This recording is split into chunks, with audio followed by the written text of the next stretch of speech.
আসসালামু আলাইকুম প্রিয় দর্শক, সবাই কেমন আছেন? আশা করি আল্লাহর অশেষ রহমতে সবাই ভালো আছেন। আমিও আলহামদুলিল্লাহ আল্লাহর রহমতে ভালো আছি। কাছে অথবা দূরে, দেশ অথবা দেশের বাহিরে যে যেখান থেকে আমার ভিডিওটি দেখছেন সবাইকে অসংখ্য ধন্যবাদ। সবার জন্য দোয়া এবং শুভকামনা রইল।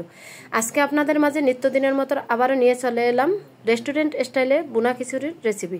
আশা করি রেসিপিটি খুবই ভালো লাগবে। আর রেসিপিটি ভালো লাগলে লাইক কমেন্ট শেয়ার করে পাশে থাকবেন।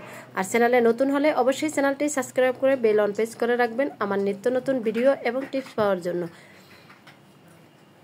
আজকে রেস্টুরেন্টের স্টাইলে খিচুড়ি কিভাবে রান্না করব সেই টিপসগুলো আজকের ভিডিওটি তুলে ধরেছি। ভিডিওটি শেষ পর্যন্ত দেখুন, খুবই ভালো লাগবে। যাই হোক, চলে যাচ্ছি মূল রেসিপিতে।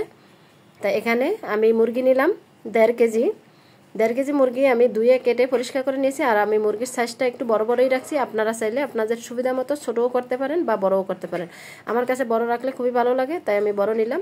মাংসটা ধুয়ে পরিষ্কার করে পানিটা জড়িয়ে নিলাম।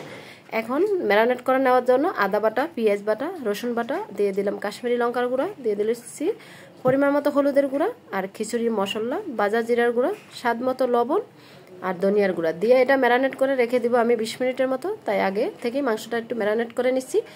নিয়ে এখন চালটা ভিজিয়ে রাখতে হবে আমার 30 মিনিটের মতো। তাই আমি চালটা 30 মিনিট ভিজিয়ে রাখবো। প্রথম ভালো করে চালটা ধুয়ে নেবেন।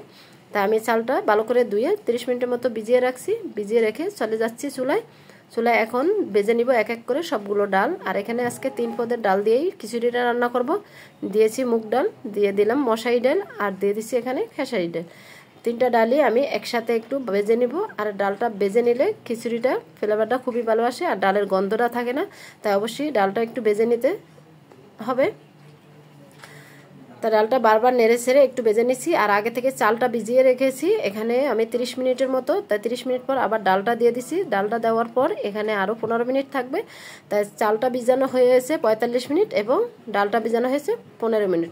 এইভাবে যদি আপনারা লক্ষ্য করে খিচুড়িটা রান্না করেন একদম জোরে পারফেক্ট হবে। তাই চালটা আমি ধুয়ে পরিষ্কার করে নিলাম। এখন চলে আসছি চুলায়, দিয়ে দিচ্ছি পরিমাণ মতো সয়াবিন তেল। আর এখানে দিয়ে দিচ্ছি পরিমাণ মতো লবণ। লবণটা দিব দেওয়ার কারণ হয়েছে মাংসটা ভেজে নিব যাতে নিচে লেগে না যায়। তার জন্য অবশ্যই যে কোনো মাছ বা মাংস ভাজার আগে তেলের ভিতরে একটু লবণ দিলে এখানে আর মাছ ভাঙবে না আর মাংসটাও লেগে যাবে না।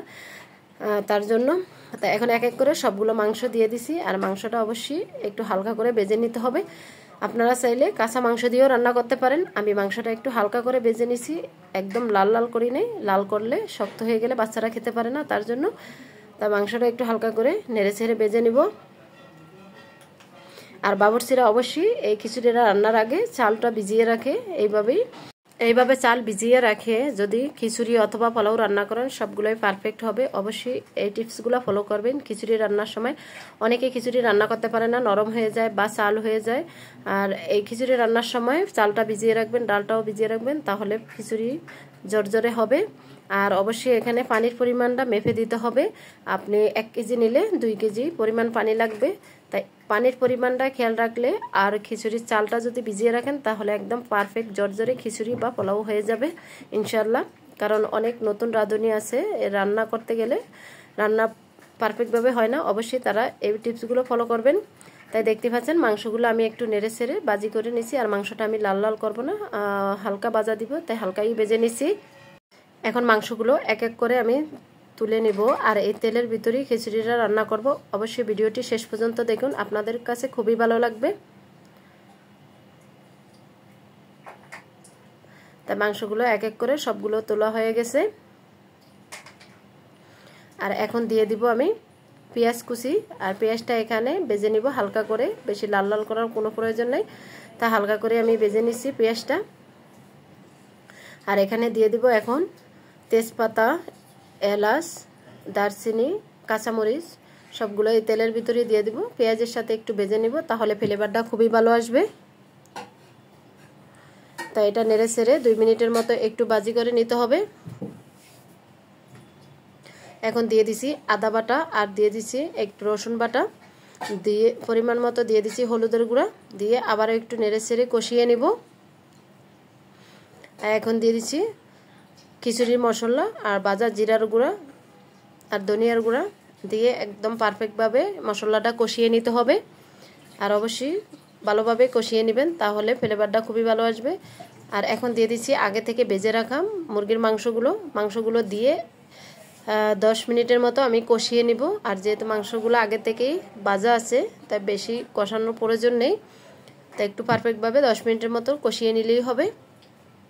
আপনারা চাইলে মাংসটা তুলে এখানে চালটা ভেজে নিতে পারেন, আমি কিন্তু আজকে মাংসটা তুলব না, মাংসের ভিতরেই চালটা দিয়ে দিব।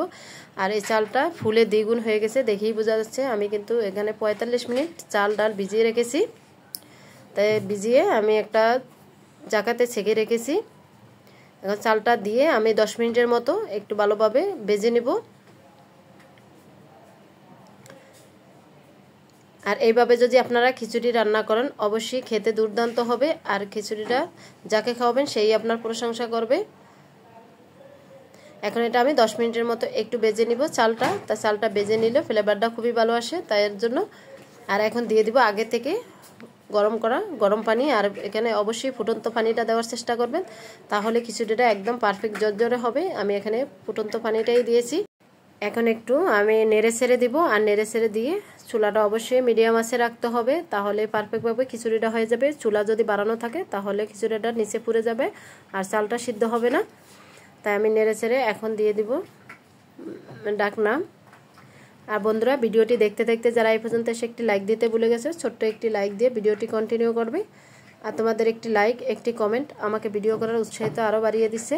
তোমাদের সবাইকে অসংখ্য ধন্যবাদ এত সুন্দর সুন্দর কমেন্ট করার জন্য। এখন আমি ঢাকনা দিয়ে রেখে দিব 10 মিনিটের মতো। তো 10 মিনিট পর আবারও ঢাকনা তুলে একটু নেড়ে ছেড়ে নিব।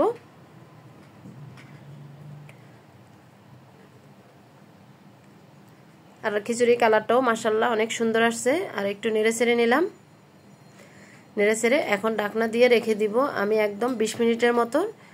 20 মিনিট পর আবারও ফিরে আসছি, দেখতেই পাচ্ছেন মাশাআল্লাহ একদম পানিটা শুকিয়ে গেছে আর খিচুড়িটাও পারফেক্টভাবে রেডি হয়ে যাচ্ছে। এখন ভালোভাবে একটু নেড়ে ছেড়ে সবগুলো চাল উল্টিয়ে দিতে হবে, উপরেরগুলা নিচে নিচেরগুলো উপরে, তাহলে একদম পারফেক্টভাবে সিদ্ধ হয়ে যাবে আর খিচুড়িটা খেতে ভালো লাগবে। আর খিচুড়িটা যদি চালগুলা একদম পারফেক্টভাবে ফুটে আর জর্জর হয় খেতে কিন্তু দুর্দান্ত হয়। তাই এটা আমি একটু ভালোভাবে নেড়ে ছেড়ে দিচ্ছি। আর আমার খিচুড়িটা আজকে অনেক মজা হয়েছে আর পুরো বাড়ি মোমো করছে, কারণ গ্রানটা খুবই ভালো আসছে। আর খিচুড়িতে যদি খিচুড়ি মশলাটা ব্যবহার করতে পারেন অবশ্যই খিচুড়িটা অনেক ভালো আসে। এখন আমি এটা একটু নেড়ে ছেড়ে কিছুক্ষণের মতো আবার ঢাকনা দিয়ে রেখে দিব। কিছুক্ষণ পর ঢাকনা তুলে আবার একটু নেড়ে ছেড়ে নিব। আর এখানে অবশ্যই ঘিটা দেওয়ার চেষ্টা করবেন, আপনাদের কাছে যদি ঘি না থাকে তাহলে স্কিপ করতে পারেন, আর ঘি হাতের কাছে থাকলে দিতে পারেন। আর ঘিটা দিলে তো খিচুড়ি বা পোলাওর ফ্লেভারটা খুবই ভালো আসে। আমি এখানে 1 চামচ পরিমাণ ঘি দিয়ে দিলাম। এখন ঘিটা দিয়ে একটু ভালো করে নেড়ে ছেড়ে দিব সবগুলো খিচুড়ির সাথে, যাতে ঘিটা মিশে যায়, তার জন্য একদম পারফেক্টভাবে আমি মিশিয়ে দিয়েছি। আর এখন 2 মিনিটের মতো আমি ঢাকনা দিয়ে রেখে দিব আর আপনাদেরকে পরিবেশন করে দেখিয়ে দিব কতটা জর্জরে আর পারফেক্ট হয়েছে আজকে রেস্টুরেন্ট স্টাইলে ভুনা খিচুড়ি। মাশাআল্লাহ অনেক সুন্দর হয়েছে আর কালারটাও খুব সুন্দর আছে, খেতেও দুর্দান্ত হয়েছে। অবশ্যই আমার রেসিপিটা আপনাদের কাছে খুবই ভালো লাগছে। আমার রেসিপিটি ভালো লাগলে অবশ্যই চ্যানেলটি সাবস্ক্রাইব করে পাশে থাকবেন। এখন আমি একটা ডিম সিদ্ধ আর লেবু আর কিছু পেঁয়াজ দিয়ে পরিবেশন করে নিচ্ছি। মাশাআল্লাহ প্লেটটা সাজানো অনেকটাই লোভনীয় হয়েছে আর খেতে দুর্দান্ত হয়েছে। বন্ধুরা, আজকের মতো এখানেই বিদায় নিচ্ছি, আবারও দেখা হবে নেক্সট ভিডিওতে। ততক্ষণে আপনারা ভালো থাকবেন, সুস্থ থাকবেন, নিজের খেয়াল রাখবেন। আসসালামু আলাইকুম, আল্লাহ হাফেজ।